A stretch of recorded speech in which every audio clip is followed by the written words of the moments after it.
السلام عليكم متتبعي وخالتي، كنتمنى تكونوا بخير وعلى خير.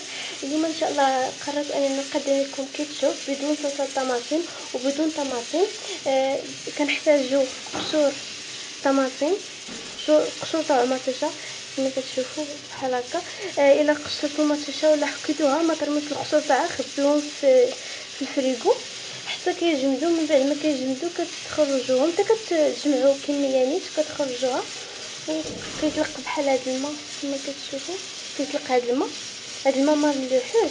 كنحتاج قبه تاع الملح، كنحتاج ربع كاس تاع الشاي من الخل، كنحتاج ملعقه تاع مايزينا مخلطه بالماء، كنحتاج 50 غرام سنيده سكر الخشن، وكنحتاج ملعقه صغيره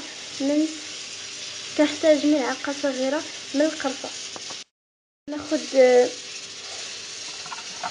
قشور طماطيشه غنزيد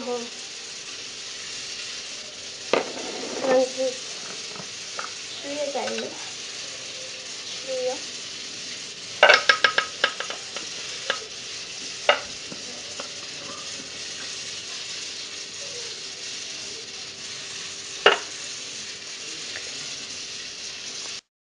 انا درتها فوق البوطه، غنخليها حتى تهرى ليا وتطلق مازال الماء تاعها، وغنطحنها وغنطلقها معكم.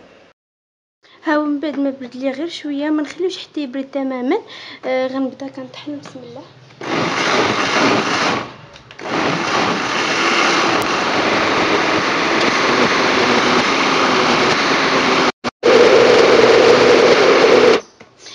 البنات كحاولوا انكم تطحنوه كما كتشوفوا. ها هو، حاولوا انكم تطحنوه يبقى في الماء تاعو، ما تزيدوا عليه حتى شي ما. حاولوا انه فاش يطحن ما يتزاد عليه حتى شي ماء اخر.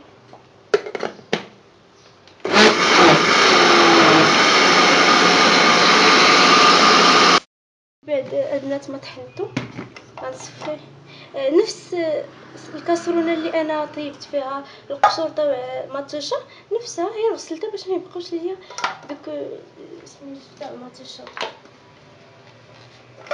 بسم الله نصفيها على هدا.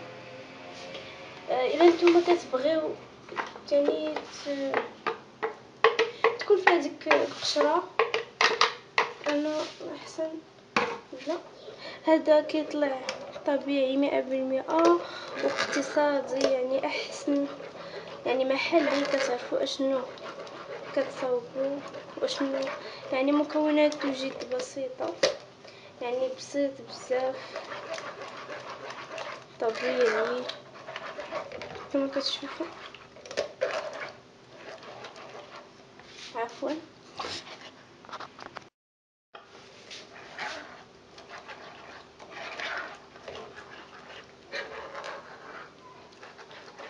شفتوا نتوما كتصفيو وكيتعجن لكم دوك القشور تاع الطماطم او قشور تاع الطماطم.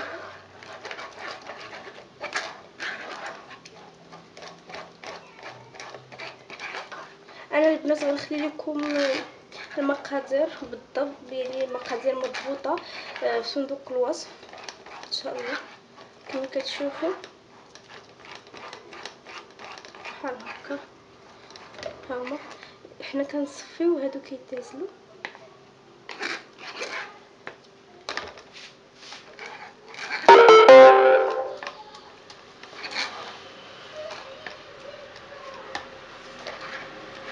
صافي هاني صفيتو كله.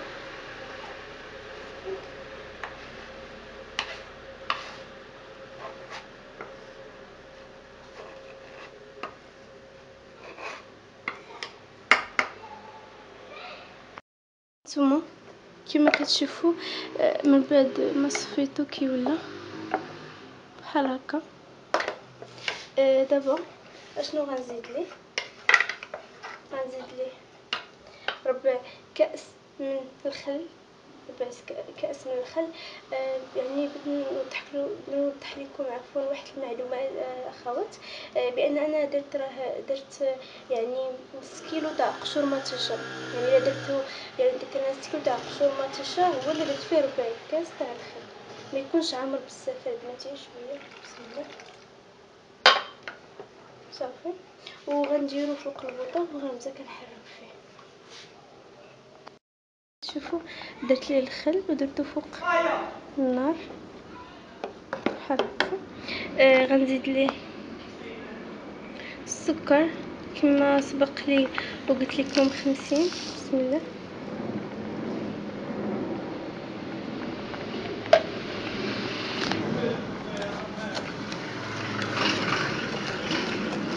ونخلط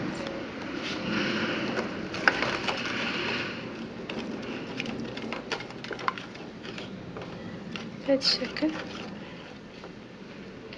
ثم غنضيف ملعقه صغيره من القرفه. نتوما الا بغيتوا القرنفل يعني اختياري كما كتشوفوا. بسم الله.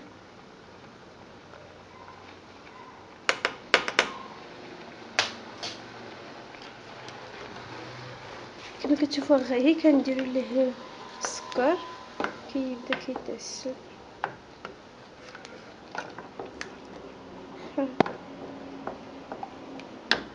غندير راس معلقه تاع فلفل اسود، او الا عندكم فلفل ابيض يعني انا غندير شويه لان عندي شويه حار.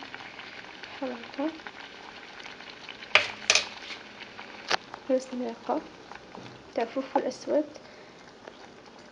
والبزار. من بعد غندير ملعقه صغيره تاع التمازينه، خلطها بشويه تاع الماء. ملعقه صغيره تاع التمازينه او النشا او دقيق الذره. صافي. وغنبدا كنخلط. انا غير ندير السكر، غنقص شويه العافيه لان عندي وجيده. صافي نبدا كنخلط حتى يعقد ليا، ما نوقفش على التخليط عفوا على التحريك. كما كتشوفوا قاعد كيطير. كنبدا كنخلط. كنصحكم انكم تجربوه لانه زوين بزاف، يعني رائع. ويمكن لكم تقدموا الاولاد تاعكم عفوا ويعني وانتم مرتاحين، انا عارفين اشنو موضوع فيه، عارفين المكونات باش نصاوب يعني هكا. انا غنبدا كنحرك فيه حتى يطيب، ومن ثم غنتلاقى بكم ان شاء الله في طبق التقديم. البنات هذا هو الكيتشوب تاعنا نهار اليوم. كنتمنى يكون عجبكم. كما كتشوفوا راه كيجي زوين بزاف هانتوما، كما الكيتشوب اللي حنا كنشريوه من محلات تجاريه. كنتسنى الوصفه تاعتنا اليوم تكون عجبتكم ونكون خفيفه ظريفه عليكم على قلوبكم. كما العاده ما تنسوش تعملوا لايك للفيديو واشتركوا بالقناه بالضغط على الزر الاحمر الموجود اسفل الفيديو، زر الاشتراك. وما تنسوش انكم تخليو التعليق تاعكم